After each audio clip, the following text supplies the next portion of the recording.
I'll be showing you step by step how to set up Mailchimp for your Shopify store. So let's get everything started here. First off, we're going to install the Mailchimp Shopify app here, which is going to make it really easy to set up on our end. So you can find this on the Shopify App Store. I'll leave a link in the description as well. So let's install the app here by clicking install. We'll begin the installation sequence. If you're comfortable with the permissions, let's click install again. And this opens up Mailchimp here. So the first thing I'm going to need to do is create an account, as I don't currently have a Mailchimp account. So let's go through this process. So it's going to confirm your information here, and this should be synced in from your Shopify store. So I'll just click activate account. Once that's done, it's going to load our review settings screen. We can confirm a few details. First up, we can sync in our default settings by clicking sync now.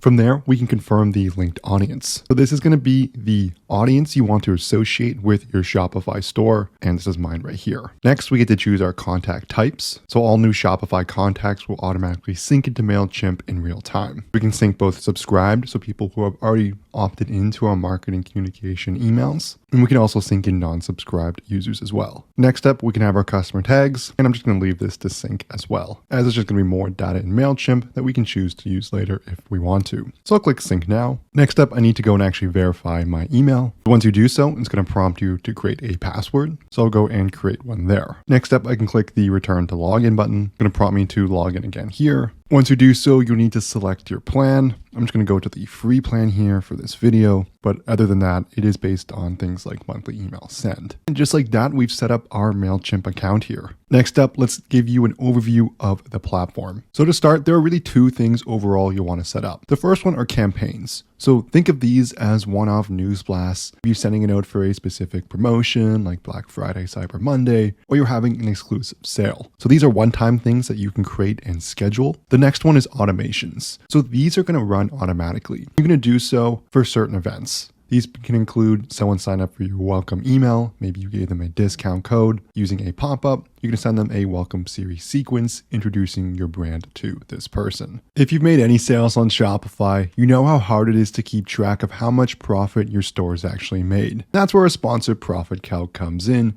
the one-click profit calculator available for your Shopify store.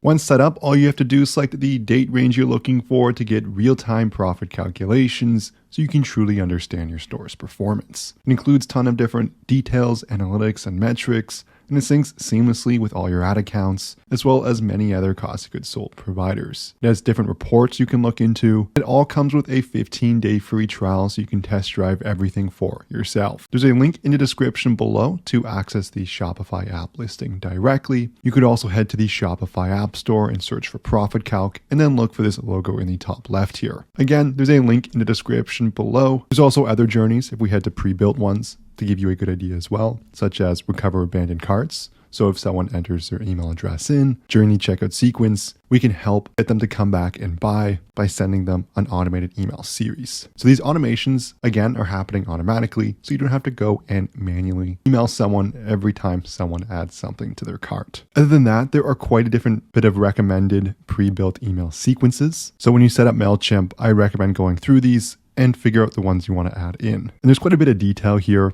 but really main ones to get started are your welcome sequence and abandoned cart sequence. And I'd also throw in there a thank you email to help build that brand relationship after someone has purchased. Other than that, with Mailchimp, we have our analytics. We can see different reports and integrations if you need those as well. To create any of these, we can just go in here and hit create, and it's going to bring us through an onboarding sequence. Now I have other videos on this channel, how to actually set up both campaigns and automations. So make sure you check that out for a more detailed view. If you're wondering how to collect additional emails through pop-ups, there are plenty of apps on the Shopify App Store, including Mailchimp's own Forms app here. But if we were just to search pop-up, as you might want a different bit of style, most of these integrate with Mailchimp. If we go to one of the top ones here, 1CP, we can see you can sync subscribers to Mailchimp right here. And this applies for, I believe, most of these top apps here, as Mailchimp is an extremely large email provider. You can see here, Ecom Send also does the same thing. So that makes it really easy to tie these tools together. This concludes the video here. If you enjoyed it, I would love it so much if you smash that like and subscribe button below. If you have any questions, leave a comment, but thank you so much for watching, and I'll see you in the next one.